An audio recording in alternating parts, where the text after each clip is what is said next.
Productions. Outstanding. Welcome again to another video. It's your boy Eldorado, and don't forget to subscribe, hit the bell notification button, follow me on our social media. Now in this video, I really want to talk about some stuff where you can do as a person within the realms of dancehall music, reggae music overall, some of the things that you can do to make some money within the music industry.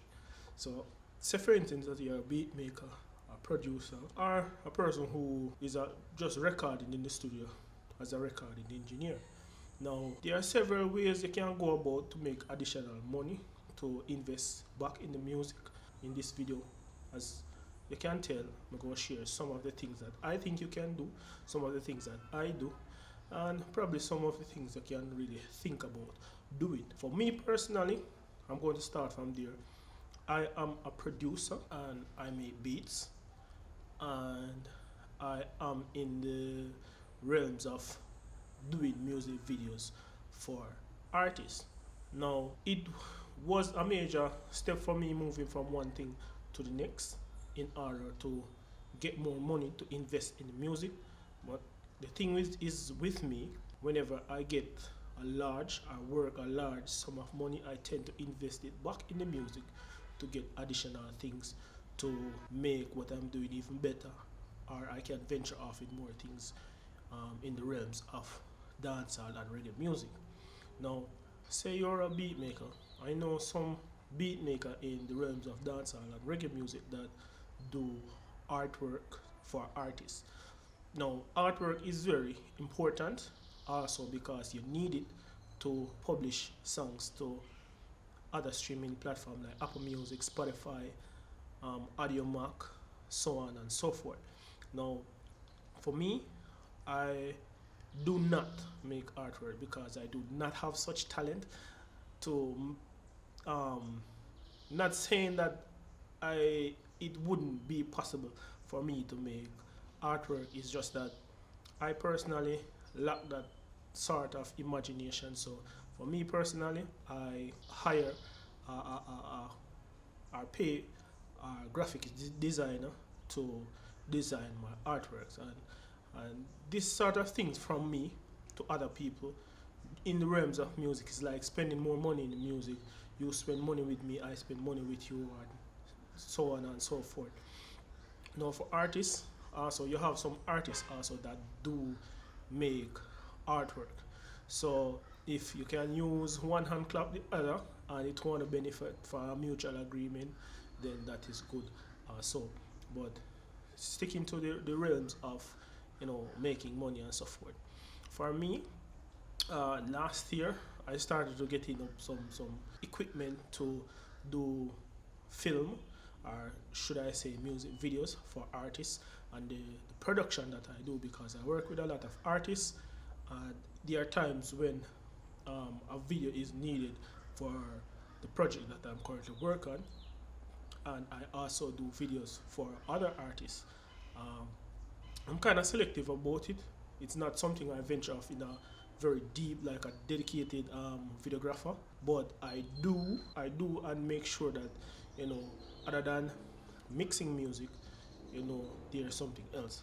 Now speaking about mixing music, I also mix and master songs for other record labels, including my own, and that's one of the reasons why I haven't been able to upload like on a regular basis. But I think that this video was very important or very essential to put out there so you can have a better understanding. I know people just do dedicated like beat making and so forth like that. So if you're doing beat making and you have a high client list of people who purchases leads from you, or record labels that you work with, or artists that you work with, that is good. But the best thing about it is to always have a mind to negotiate your deals and have a repeat customer based system. Now other things you can do also is like being assistant engineers. You can be engineers who work for hire, because you don't really have to really situate yourself that you're stuck in one studio are in the studio all the time, in which nothing is wrong with being a recording engineer or where you go and mix the song and so forth like that. Nothing is wrong with that. But you know, moving from, not really move, now I'm working at studio to studio, it will help you also to network and know more people and build up your client base or client list or so forth like that. Have you repeat customer, working with new people, other people reference you because they know you for a particular thing that you can do, and that is great. That is great. The next thing that you can do is if you can play keyboard or, so for instance, guitar overall. If you can play guitar and drums, you have that as an advantage, because at the end of the day, I personally cannot play drums. I'm trying to learn the guitar, but I'm not good at it. I probably can strum one and two chords, but there are times when, you know, people need session guitars, and I think that is something that we as producers supposed to look at, and how we can implement more guitar type beats other than the VST beats, because as a mixing engineer, I can really feel a difference. I'm not going to say I'm here. I can feel a difference within a live recorded instrument versus VST guitar instrument. It just have a different feeling. And if you can play the keyboard that well and pull up a VST, it will also give it a different sound from, you know, that basic strum where you always hear in a lot of dancehall and reggae guitar type beats. You know, it really gives you an advantage and make your beats sound more unique. So if it's possible, you can learn at least one instrument, a guitar, how to play the keyboard, you know, how to play the semi-hollow guitar, and learn different stuff have to do with recording.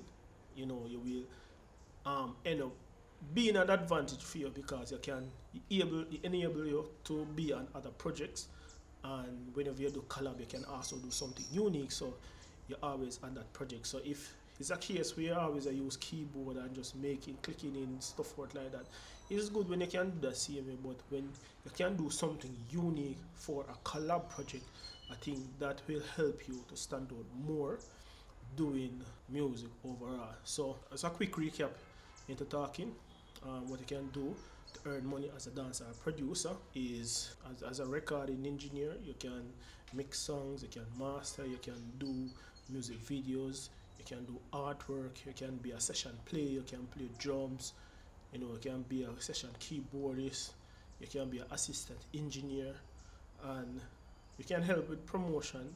And if it's a case where promotion costs money, so I think doing promotion also, or having links to promotion or doing promoting, I think you can use that as a base to really get more people to work with you, to get reviews on songs and from influencers. I think it can be built into a business model in which, if you and said influencer have a certain agreement, you know, say XYZ, you can come to agreement with other people, see them, you can really get money out of it. You can also be middleman or middle woman in certain things. I get, if you understand, say a couple female beat makers are out there, that a few of them linked up. Thank you for reaching out. Another thing that I have missed, it is essential in some ways and someone. If it's a case where you can get like prop money, smoke machine, lighting to enable for like some music video scene, that would be great also, because if it's a case where you're not really getting as much music video work, if it's a case where you really know the person and some form of business, from a business perspective, you can also rent your prop money, lighting, so you can earn additional money from when you're not doing any music work. Anyways, that's all I have on my mind for now pertaining to this particular type of video, and it's about Eldorado. Please do subscribe, hit the bell notification button. Don't forget to follow me on our social media platform, and if I missed anything in this video that I think worthwhile mentioning, please do leave it in the comments below. So thank you again. It's about Eldorado. Peace out.